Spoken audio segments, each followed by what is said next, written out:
Komisioni për Reformën Territoriale ka zhvilluar në Berat seancën e radhës të konsultimeve, ku fokusi ishte vlerësimi i ndarjes së tanishme administrative dhe sfidat për funksionalitetin e njësive vendore. Bashkryetari i komisionit nga radhët e Partisë Socialiste, Arbian Mazniku, mbrojti reformën e mëhershme, duke e cilësuar atë si një hap të domosdoshëm për efikasitetin e shërbimeve. Sipas tij, sfida aktuale është përshtatja me ndryshimet demografike dhe sigurimi i burimeve financiare. Para rreth 12 vitesh, më pas të aplikuar në 2015, në Shqipëri është bërë një reformë e madhe, shumë e suksesshme, e cila i strukturoi 373 bashkitë në 61 bashki. Dhe prej asaj kohe, bashkitë kanë qenë në të gjitha dhënat që ne kemi, shumë herë më efektive se më parë në terma të financave, sasisë parave që kanë pasur në dispozicion, të investimeve që kanë bërë, të mënyrës se si kanë ofruar shërbimin ndaj njerëzve, të stafeve që kanë pasur, të efektivitetit me cili kanë shpenzuar të ardhurat, të raporti midis stafeve dhe shpenzimeve, të mundësisë për të rrequr më shumë projekte nga Bashkimi Evropian dhe të mundësisë për të ofruar një gamë më të gjerë shërbimesh. Dhe një reformë gjithashtu decentralizuese. Shumë shërbime që më parë kanë qenë funksione të qeverisë qendrore ju dhanë bashkive në këtë reformë para 10 vjetëve dhe bashkitë u bën më të forta dhe i ofron një gamë më të gjerë shërbimesh qytetarëve. Por 10 vjet është një kohë arsyeshme për të pasur mundësinë për të analizuar një reformë dhe për të parë çfarë ka shkuar mirë, çfarë janë gjërat që ndoshta s'kan funksionuar siç duhet dhe çfarë mund të rregullojmë në një reformë të tillë.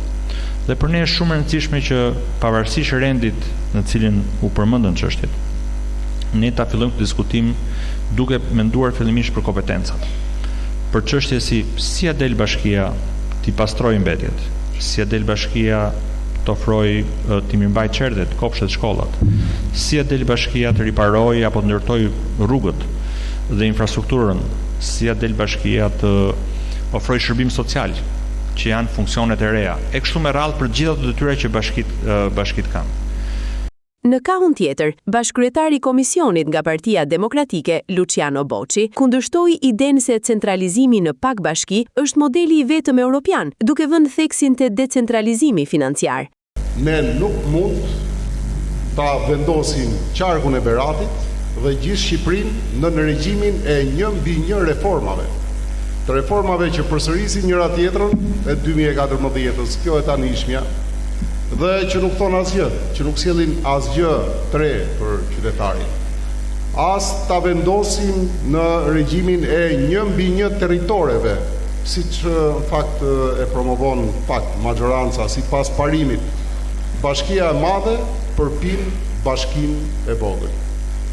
Jo, nuk mundet që ne të nisemi në një reformë territoriale nga një filozofi e tillë që është filozofi mekanike. Bashkia e madhe në territor të madh. Një qendër që komandon një sasi fshatrash shumë të mëdhej, edhe këto. Apo një administrat që komandon shumë komunitete që kanë identitetet e tyre. Apo një vendim politik qoftë dhe i Këshillit Bashkiak që i serviret si vendimarrje mira dhe mira qytetarëve. Ne duhet vendosim në bazë reformës një filozofi njerëzore, me në qendër qytetari, interesin e tij.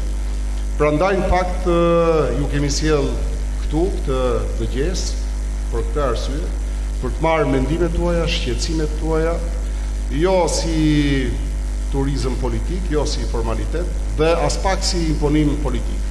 Takimi në Berat shënon një tjetër ndalesë të punës së komisionit, që synon të gjejë një dakordsi politike mbi organizimin e ri administrativ të vendit.